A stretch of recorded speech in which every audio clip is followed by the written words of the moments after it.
Pinakahuling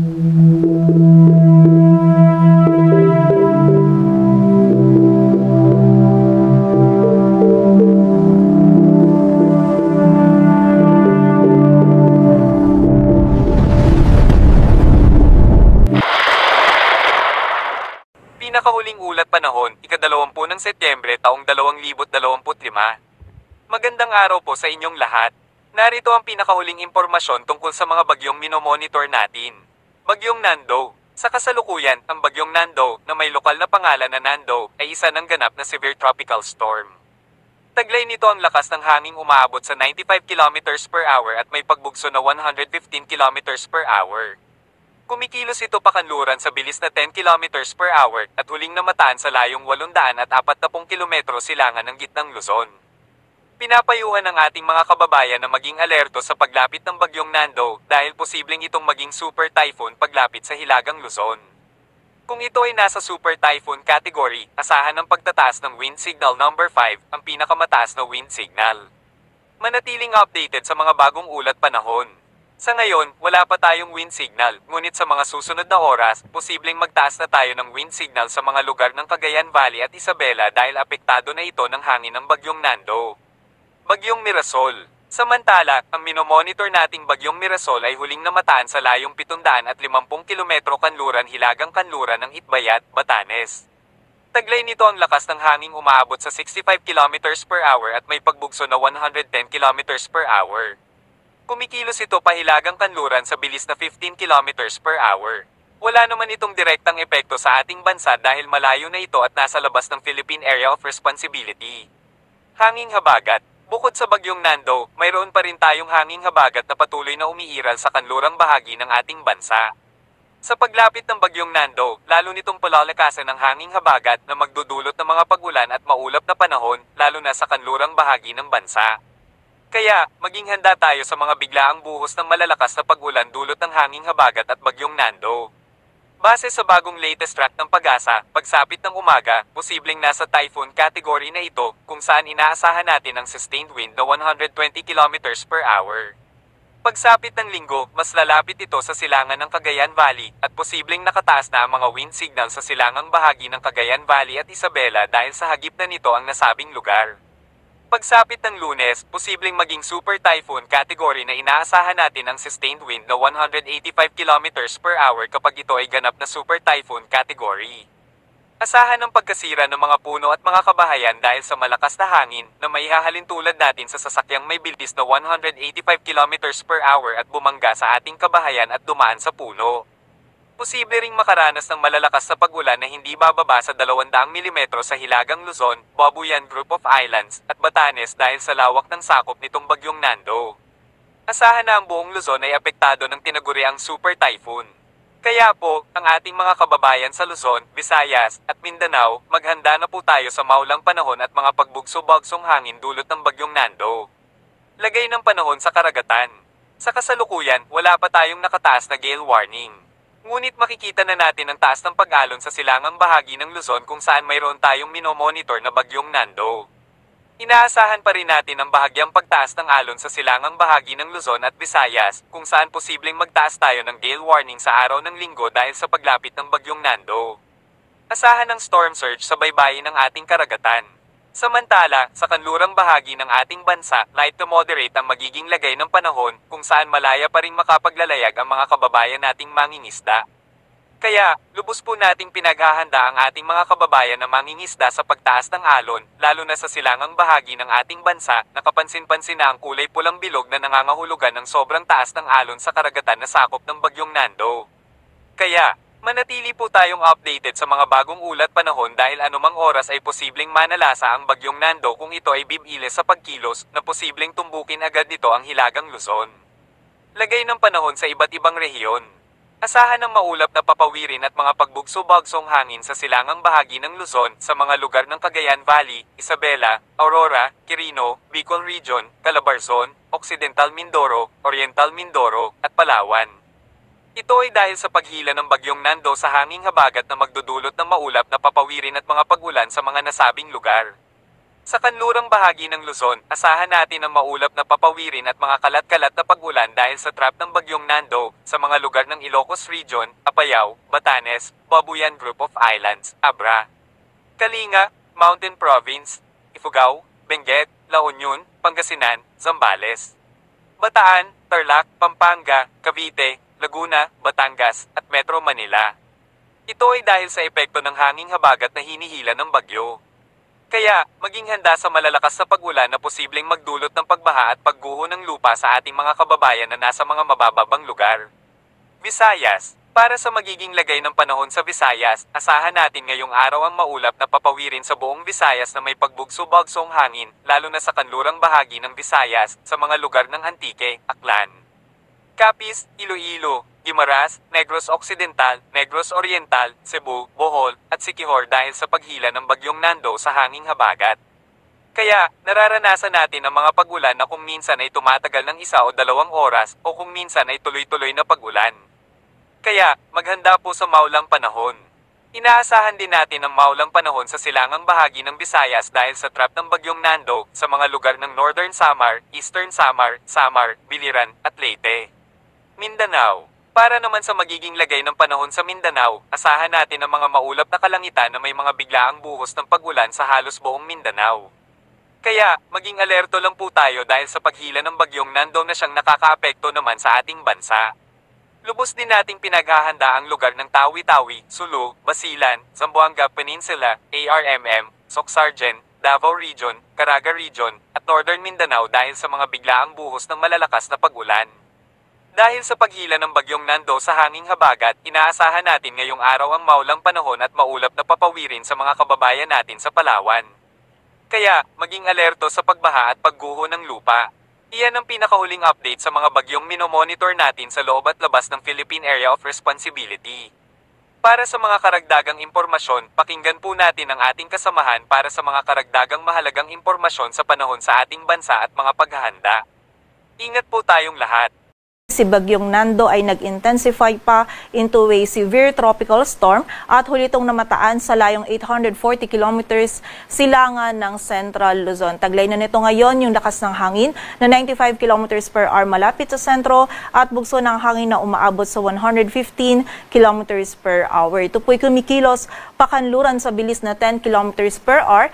Yung trough or extension nito ay posible na pong magdulot ng mga kalat-kalat na pag-ulan dito sa silangang bahagi ng Southern Luzon at Visayas. Samantala, yung dating bagyong Mirasol naman na may international name na Mitag ay huling namataan sa layong 795 kilometers west-northwest ng Itbayat, Batanes at wala na po itong epekto sa anumang bahagi ng ating bansa.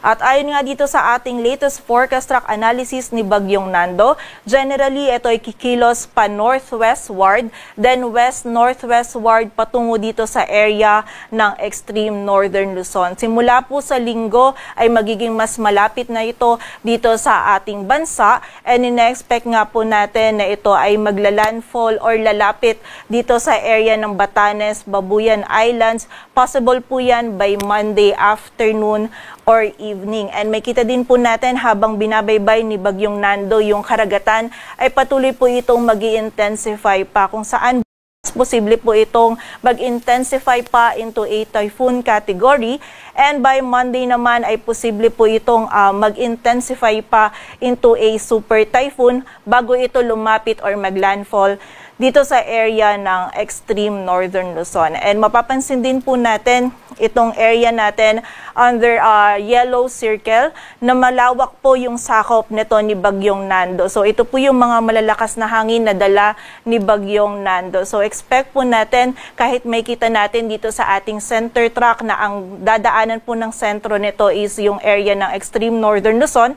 Dahil nga po malawak yung sakop nito, etong buong bahagi po ng northern Luzon yung maaapektuhan ng mga malalakas na hangin and also ng mga malalakas na pag-ulan na dala ni Bagyong Nando. And meron din po tayong possibility, though less likely po yung ganitong scenario, na kapag nagkaroon po ng southward shift or kapag mas bumaba po yung track nito ni Bagyong Nando, posible din pong mahagip ng malalakas na hangin ito, itong malaking bahagi pa ng Central Luzon, kasama na din po dyan yung Metro Manila. Though less likely pa po yung ganitong scenario natin, kaya patuloy na mag-antabay sa updates. And bukod po dito, habang papalapit itong si Bagyong Nando dito sa area ng extreme northern Luzon, ay palalakasin din po nito yung habagat. So expect po natin, no, kahit medyo malayo tayo dito kay Bagyong Nando, magiging maulan din po yung panahon dito sa may kanluran ng Central Luzon, maging dito sa Metro Manila, Southern Luzon at ilang area pa po ng Visayas at Mindanao,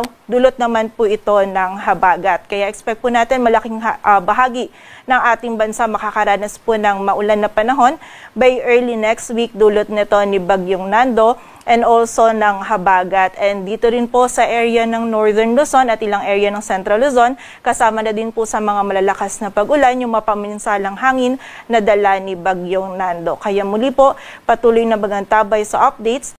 At sa kasalukuyan po, wala pa tayong nakataas na wind signal sa anumang bahagi ng ating bansa. Ang highest possible wind signal natin na maaring itaas ay signal number 5. So mapaminsalang hangin po yung dala nito ni Bagyong Nando. Posible po yung ganitong kalakas na hangin ay makasira ng mga structures, makapagpatumba ng puno, ng poste, kaya posible po na mawalan tayo ng power or ng kuryente, and also magkaroon din po ng interruption sa communication during the passage po nito ni Bagyong Nando. Kaya naman po paghahanda para sa ating mga kababayan. And bukod po dito, posible din yung bugso ng mga malalakas na hangin na dulot naman ng habagat dito sa area ng Bicol Region, Eastern Visayas at Caraga.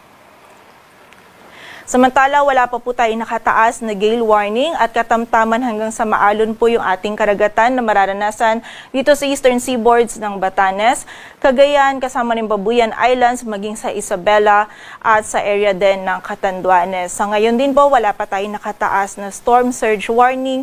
Ngunit dito sa coastal waters ng Northern Luzon, posible na po tayo dyan magkaroon ng storm surge. So kapag meron po tayong risk ng storm surge, suspended po yung kahit anong marine activities gaya ng paglangoy and also yung mga pangingisda at paglalakbay po sa dagat. Kaya po patuloy po magantabay sa updates. And also, ina-advise din po natin yung mga kababayan natin na nakatira malapit po sa mga coastal areas na kapag po meron ng sinabi yung authority na lumikas po sa mas mataas na lugar para po sa ating kaligtasan. Sa kasalukuyan po, wala pa ring dala na malalakas na pag-ulan si Bagyong Nando sa anumang bahagi ng ating bansa. Ngunit by Sunday evening to Monday evening, magsisimula na po yung mga malalakas na pag-ulan. Posible na po yung 100 to 200 millimeters of rainfall dito sa Ilocos Norte, Apayao, Cagayan at sa area din ng Batanes. Samantala, 50 to 100 naman dito sa Ilocos Norte, sa Ilocos Sur, sa La Union, sa Abra, Benguet, maging sa Kalinga, Mountain Province, Ifugao at Isabela. Kaya naman po paghahanda para sa ating mga kababayan dahil mataas yung banta ng mga pagbaha at pagguho ng lupa. At para naman po muli sa track and intensity ni Bagyong Nando, posible po itong mag-intensify na into a typhoon, and by Monday naman, bago ito lumapit or maglandfall sa Batanes, Babuyan Island area, ay posible po itong mag-intensify pa into a super typhoon. And expect po natin, mararamdaman natin yung direct effect ni Bagyong Nando sa bahagi ng Northern Luzon at ilang areas pa ng Central Luzon from late Sunday to early Tuesday. And kasabay din po nito yung enhancement na habagat na mararamdaman naman sa may western section ng Central Luzon, maging dito sa Metro Manila at malaking bahagi pa ng Southern Luzon, Visayas and ilang bahagi pa ng Mindanao. And muli po, posible yung landfall scenario natin or posibleng lumapit ito sa Babuyan Islands between Monday afternoon or evening at lalabas naman ito ng ating area of responsibility by Tuesday morning or afternoon. ay maaari po natin gamitin yung time nito para po mapaghandaan yung maaari pong epekto nito ni Bagyong Nando, lalong-lalo na sa area ng Northern Luzon. So narito po yung ilan sa mga paalala para po sa paghahanda po natin sa paparating na Bagyong Nando. So una po, makinig tayo sa balita at mag-monitor sa updates. Pangalawa, mahalaga po na magkaroon tayo ng community planning kung saan update po tayo sa ating LGU or sa community ukol po dun sa mga plano nila na paglikas and also yung plano na mga pigbibigay ng mga babalain. Mahalaga din po yung meron tayong family plan habang wala pa po yung mga malalakas na hangin and pag-ulan. Maaari din po nating suriin yung ating mga bahay at kung maaari po kumpunihin natin yung mga mahihinang bahagi nito na maaari pong masira ng mga malalakas na hangin na dala ni Bagyong Nando. And also, importante din po na magtalaga tayo ng ating emergency contact person para po sa kung sakaling tayo ay matrap during sa pagkakaroon po ng baha, ay maaari po tayong humingi po ng tulong sa taong ito. Samantala, bukod din po dito, ay maghanda din po tayo ng ating emergency kit. Posible po nating ilagay sa isang bag yung mga importanteng gamot, posibleng may pagkain din po, and also yung mga flashlights natin at kahit ano pang pangunahing pangangailangan ng ating pamilya. And isa pa po dito, yung lumikas din po tayo sa itinakdang evacuation center para po sa ating kaligtasan. Patuloy po tayong magantabay sa updates. At yan po muna ang latest